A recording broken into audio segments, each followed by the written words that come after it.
Hello, Cancer Warriors. My name is Tanya Balarjan, and I am your holistic cancer wellness specialist. And this is Power Pantaloons Podcast.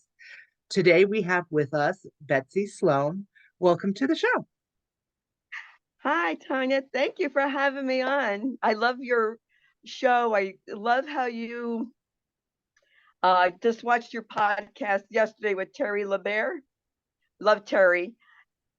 So right on, you know, Yes, advocacy, education. I just wanted to hug the both of you when I heard your podcast. thank you. I really appreciate that, Betsy. Um, the reason that you're here is because you are a caregiver. It's not Mhm. a cancer caregiver, but as a caregiver, and in a lot of ways, caregiving is caregiving. So that's why I invited you to the show. So why don't you tell a little bit about that? Sure. I have to tell you, I did take care of my dad. He had cancer back in the early 90s. Oh, Um, and just to tell your audience, my dad was not feeling sick at all. And they detected a blood with the blood work. Then he had an endoscopy. He went to Sloan Kettering. He had a modified Whipple. Good thing he had it there. Um, and he was very, very fortunate that he didn't need chemotherapy or radiation. And he lived to 88. oh wow, Um, awesome. so get your blood work done. Go to your doctor. I have to say that. Um, We my talk a lot about that here. excuse me. I've always been a caregiver my whole life. Um, since my mom had pneumonia when I was 4 years old, I decided to be a nurse. So I was a nurse. I worked in as a teacher's aide. So it was always caregiving, just came natural to me. Um, and I always loved taking care of people, and helping people. With my mom-in-law, I didn't know about Alzheimer's. Wasn't taught back in the Stone Age when I went to school. It was called different words, different names, and there wasn't much information 24 years ago as there is today. My dad had Alzheimer's. My husband Matt, I'll show his.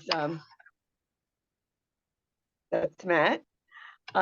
He was diagnosed at the age of 56 with early onset. And that was only because I had to battle with the doctor. Matt was misdiagnosed with depression, and I had to fight for diagnosis all the way to decent end of life care. And I Wow. had to be an advocate. Matt, I had an advocate for my son Josh, who has a cognitive disability, with the child study team. And even with Matt was diagnosed 2010, which is 14 years already, they didn't know much about early onset. And they kept saying, oh, he's too young, he's too young. Well, he wasn't too young. And now you're hearing more about early onset Alzheimer's. And his caregiving journey turned my life inside out, upside down, to Yeah. put it mildly. But Tonya, I want to tell you, am I saying your name right, Tonya? Or is it Tanya. Tanya? It's Tanya. Tanya, Tanya. It's a mindset, just like it's a mindset to survive cancer and to even thrive during your journey with that. It's a mindset that when you're a caregiver for someone who has Alzheimer's, whatever dementia, that you're not going to let it defeat you, that you have to take care of yourself. Education is so important. It makes your journey so much better for yourself and for your loved one, and to advocate, be an advocate. Yes. And of course, have a support network for yourself. Yes, It's super yes, important. very definitely, very important. I didn't have that until I went on Facebook, 2014, and I went crazy Okay. joining all these support groups. and going, wow, I'm not alone. People actually feel the same way that I do. Yeah, yeah. You touched on a couple really important points. One is self-care, right? So when you're caring for somebody else, you need to make sure that you are taking care of yourself first because you cannot give from an empty cup. Mhm. So you have to make sure that you are not overextending yourself. And I know that that's really difficult. Uh, I haven't actually been a caregiver for others. I clearly required a caregiver while I was going through my journey. And fortunately, it was just a year, right? Like when you have Alzheimer's or dementia and things like that, or chronic illness, and caregiving goes on indefinitely. And for the caregiver, that's got to bring some stress. You want to talk about that a little? Sure. You're absolutely right. And we're both Jersey girls, so you know how we are. Could be trouble here tonight, folks. Yes. Rowdy Jersey girls. And I am my father's daughter. And I tell people, Tanya, that self care is not selfish. It's a matter of your life and death, literally. Yes. Too many caregivers die during their caregiving for someone else, or they die after caregiving. I've seen it, I've heard it. Wow. And I am beyond grateful to God that I'm sitting here today, basically in good health, except for I have a lung condition, which you'll hear me cough. But when I look back at the stress that I was under, it was phenomenal. I was thinking today, it brought tears to my eyes. How did I do it? I You, worked, yeah. took care of Pat, Josh, ran the house, ran a support group, did a show. This was like later on. It was um, a balancing act, excuse me. And I took time for myself. And I know, believe me, folks, I know how hard it is to balance that because you feel guilty when you take time for yourself. I did, Yeah. because I'm not with Matt, but you have to recharge your batteries. You have to uh, really take care of yourself in all ways, mentally, emotionally, spiritually, um, physically. I went for counseling through mid journey of Matt's journey because I was on the verge of a nervous breakdown. And you want to know why? Because I thought I had to be the superwoman. Everyone says, be strong. Excuse me, folks, but what does that even mean? Why would we have to be strong? I don't tell people Brilliant. that I just want to smack someone when they say that to me. I don't advise that, but that's what I feel like doing. um, They're using the wrong word. exactly. You don't have to. I tell people straight up, you don't have to be strong. I've had many meltdowns. Yeah. Um, and when someone loses somebody, don't tell them to be strong. They've been strong. Yeah. Um, you have to. I would go in the bathroom, listen to John Denver music. I would go to the mall. But I think what's really important, Tony, is to, as a caregiver, find something that feeds your soul. Not Yes. everyone could go to on vacation. And I was really fortunate to find my passion. And this is through Matt's journey, I found my passion. I never knew what my gifts were. And then I realized at the age of 60, I'm 66, that I have a voice. Yeah. People may not like to hear my voice, but I'm using my voice to help others. Yes. And I've been called to serve. I really believe that. And I get, I used to go in my car and do videos on caregiving. That's how I got discovered. And I would put them on different support groups. I didn't think people would listen to me. Who was going to listen to me? Nobody listens to me. And But I people are. was really shocked. Well, Betsy, you caregive for more than one person, and so you had multiple stories to tell. And advocacy is super Yeah, important. Talking about, I, I, I can't tell you how often listen. You have to advocate for yourself or your loved one because nobody else is going to do it for you. And as knowledgeable as the doctors are, it's still called a medical practice for a reason. And they're exactly. practicing. Like Yeah, they went to school, they paid a lot of money for all their education. I get that. But you it's either you, right? Like if you're advocating for yourself, you live in your body 24/7, right? You're always there. Or if it's a loved one, you're the one seeing the discrepancies in action, and you're the one seeing what's going on. You have the clearest picture. So when you're telling the doctor that and they're telling you it's impossible and gaslighting you, basically, it's time to fire the doctor and go find another one. It's super important to make sure that the doctors that you are seeing listen to you. You need to be heard, and they need to treat you according to your conditions. absolutely. Absolutely. And I say that we had the hospice care from hell. Um, and I know I could have fired the hospice, but it was really too late for Matt. He was really at the end. I knew Matt was dying. I knew that. They didn't believe me. They didn't believe he was terminally agitated. They didn't believe that the medicine wasn't working. And talking about gaslighting, Tanya, the social worker came to my house and tried to gaslight me. Well, she picked the wrong woman. Tell us about it. She had the nerve, the audacity to tell me I'm not giving the medication right, talking to me like I'm stupid. And I said, whoa, first of all, you need to change your attitude and your tone with me because you're talking to me like I'm stupid. I'm not stupid. I said, I worked as a nurse. I know how to give medication. I'm telling you it's not working and you're giving more of the same.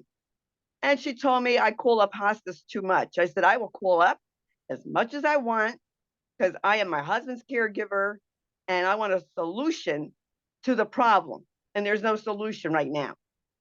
You're not Yeah. listening. And then she had the nerve to tell me when I told her Matt complained of a headache. My husband never complained. And he said he had a headache. She had the nerve to tell me he couldn't possibly have a headache. Uh, you know, some of the older generation, in their stoic stubbornness and not talking about their pain, right? So I'm gonna share a little bit about my father right now. He was in a facility, a cancer survivor, and he had dementia, and he had some chemo and some radiation, but they decided they weren't going to stop doing that because it affected the quality of life. So they did. And and the reason that he ended up passing is because he ended up with sepsis in his uh colon, right? Like the whole gastro tract, right? And he didn't say anything about the pain that he was in for 2 days. And by the time they discovered how much sepsis he had, it was pretty much too late. So when someone of that kind of character says they're in pain, they really are, right? Like, and for her to tell you that he couldn't possibly have a headache, I mean, honestly, that sounds egregious. I told her we had a meeting in the hospital when Matt was in the hospice unit, and I told her, I said, when a caregiver tells you their loved one's in pain, you better believe them. When they Yeah. tell you their loved one's dying, you better believe them. We know our loved ones. And Yes. and she goes, and she was so sarcastic. And she said, well, I did what I was supposed to do. I didn't just go to Starbucks after I saw you. I called up the team. I said, why didn't the team do anything? Oh, I don't know. I can't answer for them. I said, well, I'll remember that when I go to the patient advocate. She goes, go ahead. I said, well, I will. And I Wow. did. I just, Just the, um, even the, I could laugh now, but I couldn't back then. The hospice chaplain even argued with me. about what? Um, she was supposed to come see me to meet Matt twice, never showed up. And we met in the hospital, and Matt had just gotten loaded up with drugs. And I feel that Matt suffered more than he should have because they would not listen to me. And she said to me, well, he's not suffering now. I said, of course not. He just got shut up with morphine and Ativan, and I don't forgot what else. And she goes, but he's not suffering now. I said, that's not the point. The point is, or was, that I had a fight to get him up here. I shouldn't have had to fight. I shouldn't have been aggravated. No. Hospice is supposed to support you, right? Emotionally, spiritually, the love, Yeah, your loved one and the family. We didn't get any support that's so horrible. at all. None at all. When Matt died, he died on New Year's Day. I mean, they should know people die on holidays. Unfortunately, no support was offered, none whatsoever. I am so sorry that you went through that, Betsy. That sounds absolutely devastating. Uh, It was, and Tonya, people don't talk about caregiver post traumatic stress. You want to call it disorder, I, injury, what you want to call it. oh no, we're gonna call it PTSD because that's what it is. I have it. That's, of course you do. I have it. I'm not ashamed to say that I see a psychologist. Um, because I encourage everyone to go for therapy if you need it. Take antidepressant if you need it. I unfortunately can't take medicine, but um, I needed it. I was so traumatized by what I went through and had such guilt, um, Yeah, because I felt I picked the wrong hospice, and I felt so guilty about that till I learned to let it go. yeah, you, yeah, And I've always I've always been ahead of my time because when I talked about caregiver post traumatic like 19 years ago with my mother-in-law, I said, oh, there's no such thing. Now, hallelujah, it's being recognized. they're starting to recognize that when you receive a diagnosis such as cancer, yeah, Mhm. that is a trauma event. Like it literally is a trauma event, and the societal and medical gaslighting you get as somebody who goes through that, like honestly, I the medical system as it is currently is not built to support you in any other way, just your body, your medical treatment, right? Because I went through a year's worth of treatments and then I was released back into society. You know, there was no support, there was no mental health support, there was no reintegrating into society support because when you go through something like that, it's it's your entire life and you forget how normal society functions. You really do. And you have to reintegrate. And there's just there at the when I was diagnosed, there was no such thing. And in March, that will be 17 years ago. This is Yeah. 2007. And it's so unfortunate because when you get a diagnosis of cancer, That is devastating, and that's an understatement. It's just devastating. And you to lose an organ, to lose part of yourself, that's a part of grieving.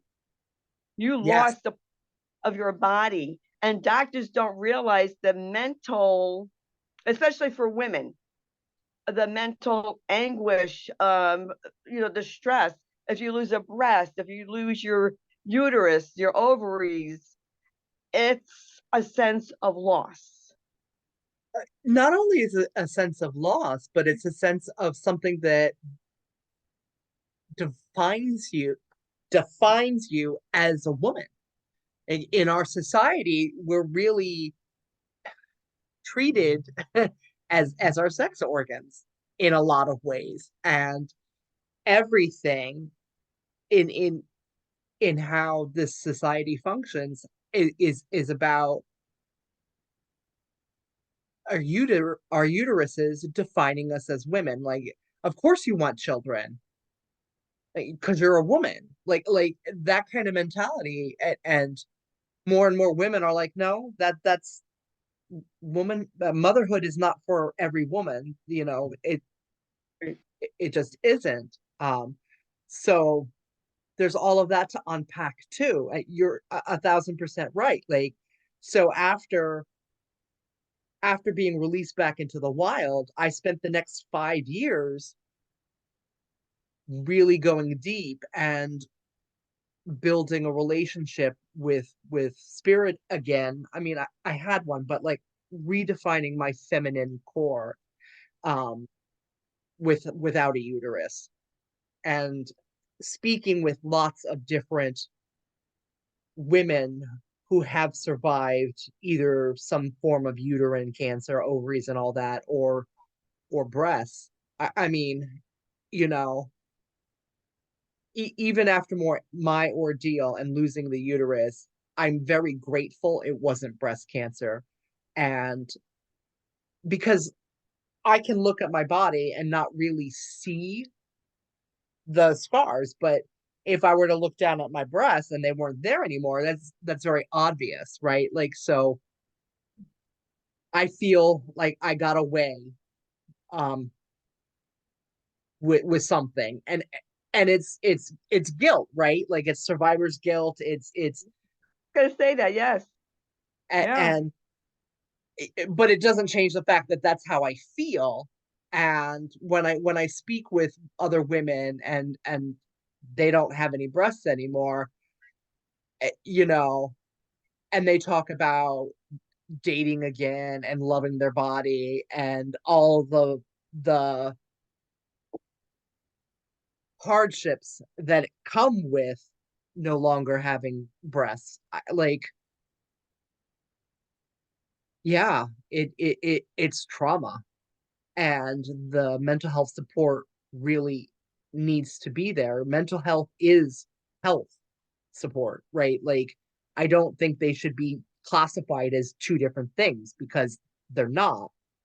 I believe that healing is holistic, mind, body, and spirit. You need to treat the entire being, all aspects of it, in order to heal. Absolutely. I lost my uterus and ovaries because I had endometriosis and fibroids. Yep. So I was 38 when I had a hysterectomy. Me too.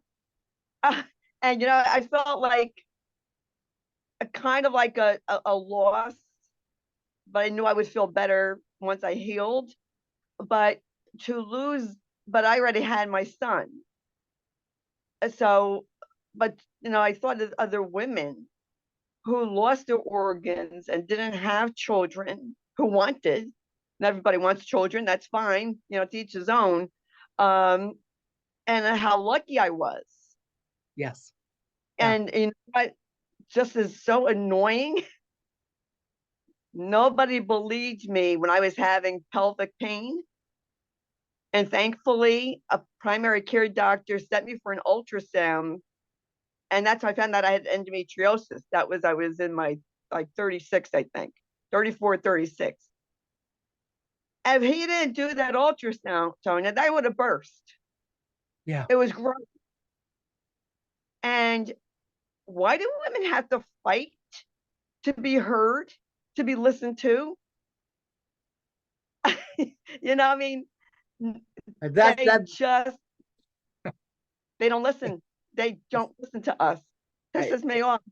that is a whole conversation. The just now, the medical patriarchy is starting to look at the fact that um there are other people on the planet other than white men, and Yeah. starting to do studies that correlate on that, because it's ridiculous. Like every disease, everything, the drug manufacturers, all they do is research how it affects white men. Mhm. And they're not the only people on the planet. That's true. And that is starting to shift, but it is a slow shift. And the training that the doctors get, and I find that even with female doctors, you get the same dogmatic horseshit and gaslighting and ridiculousness, because it's ingrained in our society to treat women like second class citizens. Yeah, because the women, the female doctors, get the same training and they have to keep up with the men. So Yes. they have to fit in their mentality. And I interviewed someone, I think 3 years ago, about clinical trials because she had a company. And it starts with the CEO of the company of who they want to research. And they do need to research different ethnic people because the different DNA, how it Yes. affects differently. And minority women. I mean, if we're not believed as Caucasian women, minority women, and it's a fact, they're not Yep. believed at all. Correct. And that is a shame. And then you have, I know this is like off course of my caregiving, but then you have the LGBTQ plus community who is not treated the same. Yep. And that's not right, No. because everyone should be treated with respect and dignity. Yes. And that's the thing that I found, Tanya, is that I feel, and it was my experience, people don't care about those with dementia. They think they could treat them or someone with a cognitive disability any way they want. Well, not when it comes to my family. Yeah. You don't. And the attitude, I complained. I filed can't talk, formal complaints with Medicare and the health state health New Jersey Yeah. department. They didn't find anything wrong. Matt fell twice at home under the care of hospice. Nobody would come out to assess him. What? No one came. That's ridiculous. I had to wait one night for our son to come home to help me let Matt off the floor. They would not come out. No follow up. Holy shit. I and I'm horrified. That's absolutely ridiculous. and no, they didn't see anything wrong. And I With also that, with that, I also complained to the hospital. I I'm not afraid, and I used to be so quiet and shy. Uh, I'm still shy, but I've got a big mouth when it comes to my family. I'm a mama bear, and I will not. I'm not afraid to cause waves. I will cause a tsunami, and I did because that Sunday, Matt fell out of bed. He fell that Friday night. They didn't call. They didn't no follow up. And I called that Saturday night. I gave the medication exactly like they said. He took that whole night, fell out of bed that Sunday morning. It was right before Christmas, Sunday before Christmas. And I called that hospice and I said, medicine didn't work. I have chest pain. Am I going to get help? Is someone going to come out and assess Matt? The nurse made a big mistake of telling me she didn't know. Oh, I don't know. I said, what do you mean you don't know? I said, I'll tell you what I know. I'm going to call you every minute till you know what you're doing. But between calling you every minute, this is what I'm going to do. I'm calling at Medicare and placing a complaint. I'm calling up your regional director. I'm placing a complaint. I'm getting my husband off of this hospice. Oh, don't do that, Mrs. Sloan. I'm going to call my nurse manager right now. She called up and she goes, you want Matt to come up to the hospice unit? I said, yes. He needs help. He's agitated. He's dying. They were so incompetent. They thought that Matt was just going up there for a medication adjustment. And I said, Josh, your father's not coming home. He's going to die there. After 2 days, they said to me, oh, Betsy, now we see what you're talking about. Oh, you think? And they had someone sitting with him. Why would you think I'm making this up? But I called up the director of that hospice. She said, and I told her I wasn't happy. She wanted to meet with me, and I met with her. And she had the nerve to say to me, oh, I'm sorry. Someone apparently dropped the ball. I said, Carmela, my husband's not a bull, number one. Number two, I know you wouldn't tolerate this kind of treatment if it was your husband. Neither would anybody on this floor, because I was a nurse and I know how nurses and doctors are. Nobody would tolerate this. Don't expect me to. This is unacceptable. How we were treated was unacceptable. Yes. And then people started to come into Matt's room to see who I was. They pretended to check on Matt. They just wanted to see who the big mouth was. That was me. You have to advocate for the people that you love. I would have thrown hissy fits. I would have been calling all of the people, and I would have been leaving really lovely Google reviews all over the place with everybody involved. Oh, Each, I'd pra- love to. Yeah, a e- Google review. each practitioner can get their very own Google review. Yeah. The Uh, hospital can, everybody can. it was it was like unbelievable. And that I'll never forget, it was Christmas Eve day. And the social worker, another social worker, called me up and said, Betsy, Matt will be going home over the weekend. And I said, I don't think so, Mary. How's he going to go home? He's getting IV medication and he's still agitated. Oh, don't worry, Mrs. Sloan. Calm down. We're going to give him medication by mouth and we'll monitor him. So, well, let me tell you something, Mary. You let me know when he goes on medication by mouth, and I'm going to monitor him myself. And if I don't think he's safe for discharge, I will refuse it. She said, you can't do that. You need I a can. doctor's. I said, you want to try me? I certainly can refuse it. I know my rights. I know Matt's rights. If he's not safe for discharge, I will refuse to take him home. Yeah, And yeah. Nothing more annoying to a bureaucracy than somebody who knows their rights.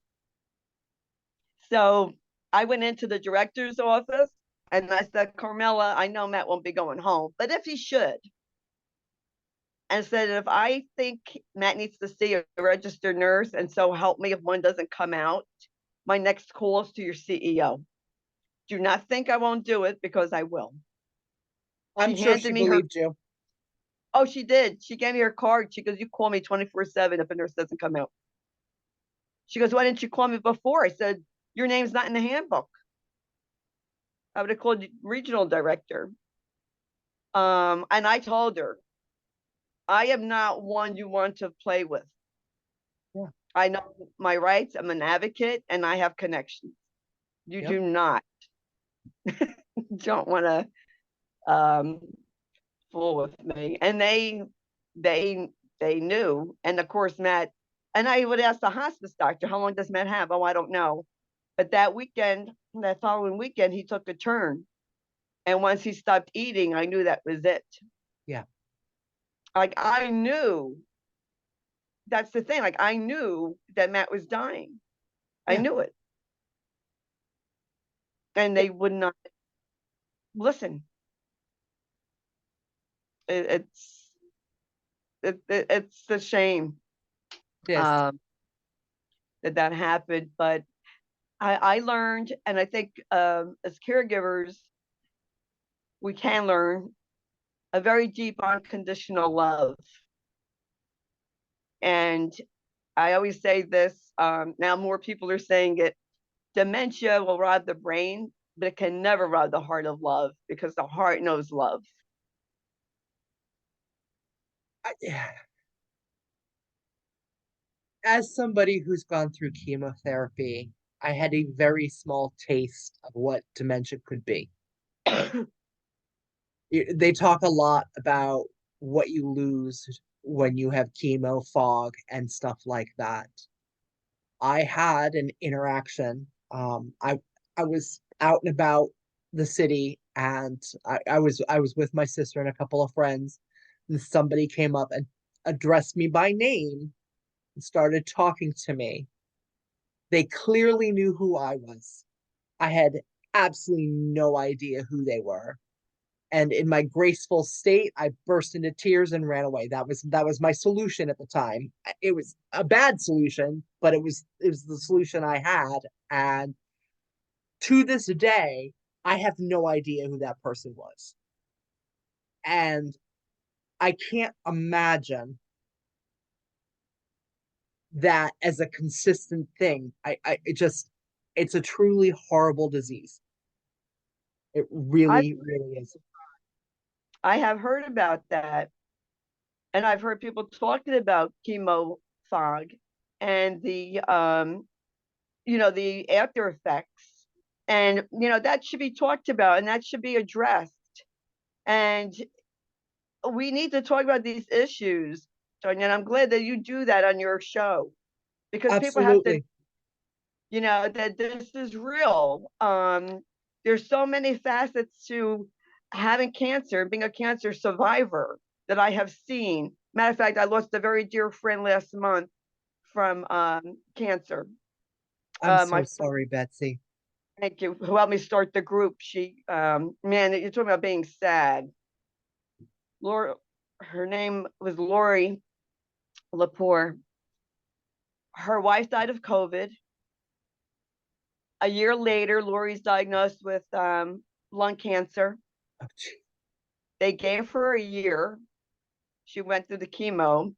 Ironically, December 22nd last year, she goes, I made it a year. She died January 2nd. Mm. She had gotten sepsis. Uh, Sepsis is horrible. yeah. And, sometimes people don't die of the cancer, they die of complications Yes. from the chemotherapy. Matter of fact, friend of mine, their son had skin cancer. And I guess because of the treatments, and he's a young man in his 20s, he's now in a wheelchair. Yeah. And it affected his brain, and then now he's physically disabled. And he had trouble speaking. I don't remember if it went to his brain, the cancer, or if it's a result of the treatment he got, or if it's a combination of both. But I just, I have such a passion, as you do, Tony, for people to realize that there's these issues going on, and let's bring it out of the closet. You know, I tell people, Yes. get out of the dementia closet. Well, nothing about my cancer journey is off limits. I talk about all of it. I talk about sexual dysfunction. I talk about not having teeth. I talk about pooping my pants in public. Like, I talk about all of it. One of the things that I haven't really talked about an awful lot, aside from the chemo fog, is the fact that I really feel like I lost intelligence because of the treatment. Like, I feel dumber than I was before, and several of my very close friends have confirmed that for me, that I am actually dumber than I was.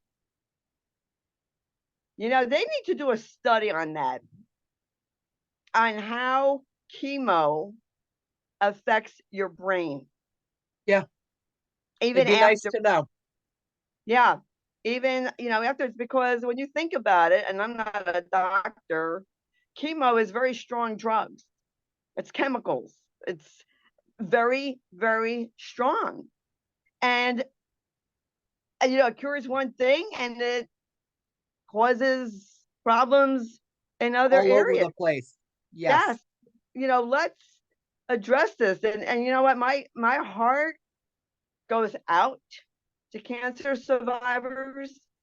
I think, brave, brave people kicking it, trying to kick it. Look at Toby Keith, who just died. That what that man looked like before, he died. Um, he had the best of medical care. Couldn't Yeah. buy him his health. But, it's a battle. He fought for 2 years. It, we need to make people aware, not just, okay, I survived cancer, but look what I went through and what I'm going through still because of the effects of chemo or radiation or combination. And people need to understand that. And there's also the grieving brain. When you are grieving, it affects your brain. Yeah. I thought I was having dementia because I couldn't remember stuff. I was getting worried. Yeah. But it's from that. But when you have cancer, I think when you have cancer or had it, you're grieving. Yes. You are grieving. And then you had that on top of the chemo fog. Yep. That's understandable. You're grieving the fact that you're sick. You're grieving the fact that you might die. You're grieving the fact that you will never be the same. Not just like physically, right? Like so you lose body parts, but you also lose your identity of who you were before. So and I know that we're constantly growing and evolving, but you know, cancer is being tackled from behind. You're just wandering along, and then you're just bum rushed and tackled, and it's a hard tackle. And some people don't ever get up. It's devastating. It really is devastating. And I thought, like, so I did a year's worth of treatment and stuff, and then I did 5 years of what I call shadow work and just working through all my stuff to get through it, right? And then about a year ago, I started this podcast and I started talking to other survivors, and I'm like, oh no, I'm still healing, and I I didn't think that I was, and I really like we're 17 years out, and I'm still healing from it, and I probably will be for the rest of my life, and that's not talked about at all either. Yeah, that's very, very true. The after effects, a life changing illness. And I'm sure you probably encountered people that said, snap out of it, you know, uh, move, You move it snap out of along. it. Yeah, move it along, get over it. It's done. It's over with already. It doesn't happen like that, folks. When you have a life changing illness, whether it, I mean, you, and when it's yourself or someone else, it changes your life. And why can't people get that? Um, Because they haven't I had don't, something like I that don't, happen to them. That's and really what it boils down to, Betsy, is they have not been in a situation like that, so they can't conceive it. You can empathize about somebody's situation, but until you actually walk a similar journey, you really don't know what it is. yeah, it's true. I mean, I thought with Lori, I'd be able to say goodbye. Like I didn't, I thought she would eventually, go on hospice. So her cancer progressed. I had just talked to her. Like I Yeah. just talked to her that last Thursday in December. And then I didn't hear from her, and I got worried, and then I found out she was in the hospital. And then next thing I know, she died. I was just crushed. Yeah. But like I myself, thank God, I mean, so far never had cancer. I had a scare. I had a lymph node biopsy a few years ago. And then with my ovaries having a scare there. So I don't know what it's like to have cancer. I have been with people of friends who have had cancer. My own father had it, my sister-in-law, my mom's friends, my own friends, excuse me. And I could see Yeah. how it affects people. Um, I worked on a cancer floor, and you see, again, this was the early 80s, hair falling out on their pillow, clumps, clumps of hair. Yeah. And, you know, just, I just so felt for them because I am an empath. I'm able to feel for people. Yeah. And I think that, you know, no, maybe because I am an empath, I could feel. I don't know what you went through, Tanya. I can't put myself in your shoes, but I could say, you know what? If I was in person with you, I'd hug you and like just let me hold space for you. Like Thank tell you. me, like you're on my show and tell me what you went through and what is it like for you now. See, that's what I would want to know. I wouldn't say to you, stop talking about it, get on with your life, be strong. I mean, I just, people, stop saying that to people. Yeah. Stop. Sometimes I think they're trying to be helpful, and sometimes I think that they really have no clue. And it is what it is, right? Like, so yeah. So I do want to ask how my audience could find you. Which I love talking to you. Thank you for having me on. My Facebook page is Betsy Wurzel, Wurzel. That's my maiden name. And I have a show, Chatting with Betsy. It's on Apple, Spotify, Spreaker, YouTube, Okay. and you can find me there. Excuse me. And if anyone in your audience needs a support group, if they're a caregiver for someone with any kind of dementia, I have hashtag kick Alzheimer's ass movement. That's awesome. I love it. I absolutely love it. I'll make sure to put those links in the show notes for you so that you can find Betsy. And you know how I like to tell everybody, go make your appointments, go get your testing, get your annuals, and advocate for yourself. Until next time, Cancer Warriors, go make your appointments. Good night.